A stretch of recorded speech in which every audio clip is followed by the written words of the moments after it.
Today I just wanted to share a few little thoughts I had about cleaning blind.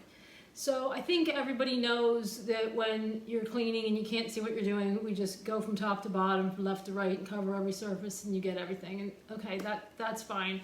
But there's a couple other things that I wanted to share that I thought would be maybe that you haven't thought of. The first one would be to put things on a schedule. Maybe not everything, but certain things would be helpful to have on a schedule, especially things that that get dirty. So your bathroom, per se. If you wait till it gets dirty to clean it, it's going to be really dirty by the time you see it if you can't see. For one thing, it's going to get really dirty by the time you notice it's dirty. But the other thing is, it's harder to clean something when it's dirty than when it's clean already. So I would say this to somebody who could see as well. Get that on a schedule and wipe it down before it gets dirty, and it's going to be a lot easier of a job.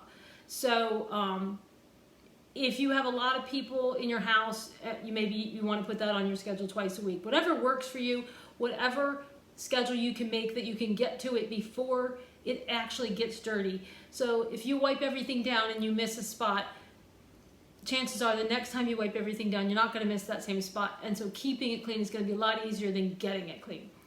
In the kitchen, you could do that too. You could schedule your kitchen once a week. I don't know that there's too many people that want to clean their entire kitchen once a week. We tend to clean up where we made the mess. So we clean up as we go.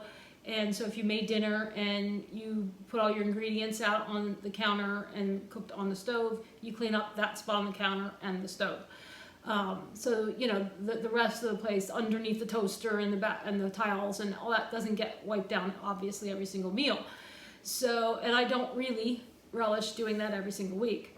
So this will be where we use another tactic, which is, this one's a little harder. You have to give permission to the person who lives with you that can see, because 10 to 1, you've got somebody that lives with you that can see. If not, you have to find another solution to this. But if there is somebody that lives with you that can see, they need to have permission to tell you something's dirty if you're the one that does the cleaning. It would be nice if they would help, sure, but sometimes that's not possible. They're the ones that go to work every day. You're the one that's home all day. It just makes more sense for you to do it, but you don't know it needs to be done. So you need to put your pride aside, and even more so, your spouse or whoever it is needs to know that you have given them permission to do this, because often it's harder for them to say it to you than it is for you to hear it. They'll feel like they're being critical of you and they don't want to put a burden on you. It's bad enough. They don't want to bring it up, whatever. Make sure that they know that it is perfectly fine to tell you that there's dust bunnies in the corner. You're not going to know that. I never know that. My husband tells me, hey, by the way, there's dust bunnies in the corner. And I would never know that unless I were going to reach back there to pick something up that fell and stick my hand in the middle of it. I would rather he tell me than me stick my hand in it. So that can be a little bit harder to swallow of a thing to do, but it really does liberate you a lot to know that the house is clean, and I don't have to wonder if it's clean, and I don't have to stick my hand in places to find out if it's dirty. And there's nothing I hate more than sticking my hand somewhere that I'm going, is this dirty? And I have to put my hand in it to tell, and ick. I don't want to put my hand into dirt. So I'd rather he tell me that than me to have to do it that way. So those are two little tricks that, I don't even know if they're tricks, they're just kind of advice, ways to deal with it. The other one I have is a gadget, and that is the electric broom.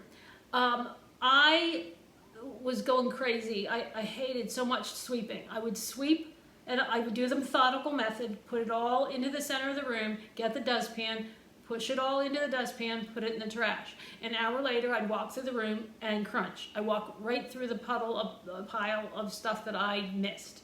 And in the summertime, when you're barefoot, this is not fun.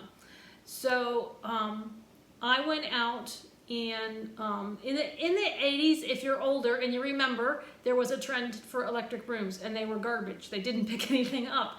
I want to encourage you, if that's you, try the new ones. My daughter had one, and it worked. So I thought, well, I'm going to see if I can get one.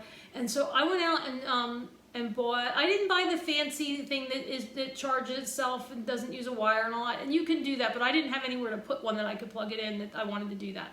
I bought a $25 plug-in electric broom. It works. It's great. I just methodically go across the room and it picks all of the dust up, or the crumbs or whatever in the kitchen. There's crumbs in the kitchen. My kitchen is where everybody enters the house, so I've got the people tracking that dirt in. I've got the crumbs.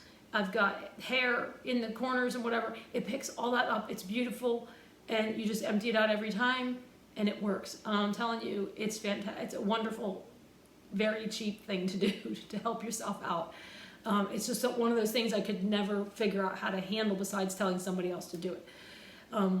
So there you go. That's really all I've got for today. If you have another little hint or trick or gizmo that would help, that helps you, that you'd like to share, please put it in the comments. I'd love to hear about it.